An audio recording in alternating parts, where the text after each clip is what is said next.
Now, less than 1 year after the People's Republic was founded, it faced a mortal threat to its existence. As Harpal mentioned earlier, US imperialism had unleashed war in Korea and spread its flames almost to the gates of China.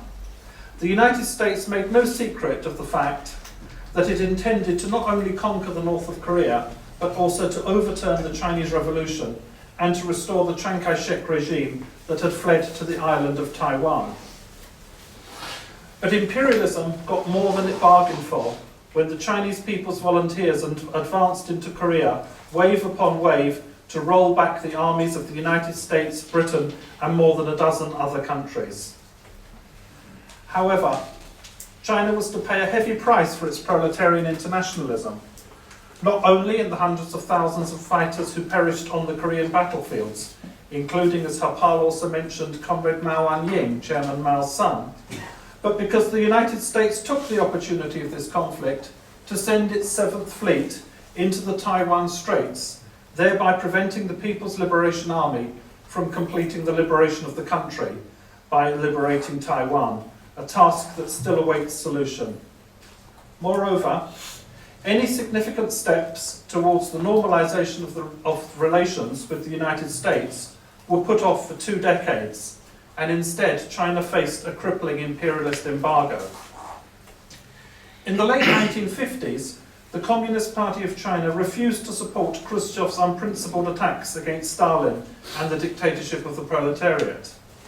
In response, compounding his revisionism with great power chauvinism, Khrushchev extended the ideological dispute between the Soviet and Chinese Communist parties to the realm of state relations. In 1960, he ended all Soviet aid to China and withdrew all Soviet experts from the country, taking even their blueprints with them. From this moment, China was effectively placed under a double embargo by both the United States and the Soviet Union. At the same time, China was experiencing 3 consecutive years of natural disasters, and this is the context of the graph that Comrade Tamer was referring to in his speech. And on a personal level, all of my Chinese friends who lived through those days tell me that their abiding memory of that period is simply one of constantly feeling hungry. Yet, in October 1964, just emerging from those difficult days, China successfully detonated its first atomic bomb, something that was greeted with great joy, not only by the Chinese people, but by the oppressed people of the whole world. Now, Kojo, our comrade from Ghana, has spoken about the words of Malcolm X and his own relationship with Malcolm X. So I will continue in that vein when I talk about the period just after China's first atomic test in 1964. A few weeks after that, on the 5th of November, the African-American leader Malcolm X was on a visit to Ghana and gave an interview to the Xinhua news agency. The Xinhua news agency, whose 5 comrades are very welcome tonight.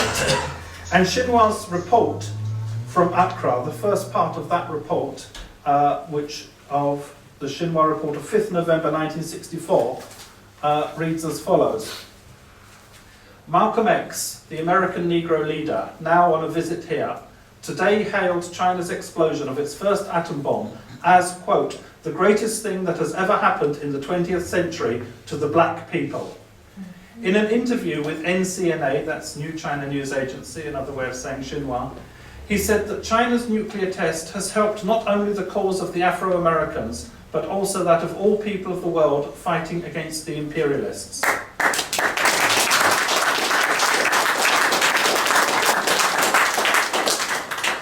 He praised the Chinese government's proposal for a World Summit conference to discuss the complete prohibition and thorough destruction of nuclear weapons. It was indeed a very good suggestion, he said.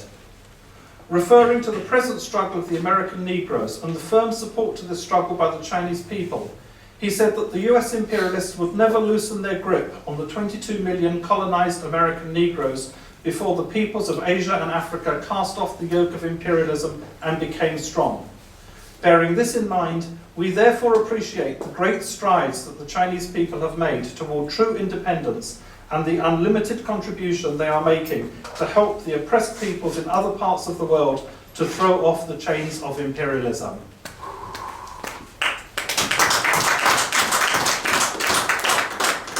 Comrades, it is with the same sense of pride and solidarity that people throughout Africa, Asia and Latin America, as well as the best elements of the working class movement here in the imperialist countries, still look to China today. Speaking in Beijing last month, again Hapal mentioned this visit when he spoke, President Hugo Chavez was reported by Venezuelan television as follows. This is a quote from the BBC monitoring of Venezuelan TV. This is Chavez speaking. Herewith China's magnificence. China conducted its revolution, then lifted it and built socialism with Chinese characteristics. The president points out that China has been under attack, but has continued to carry socialism's flag into the 21st century.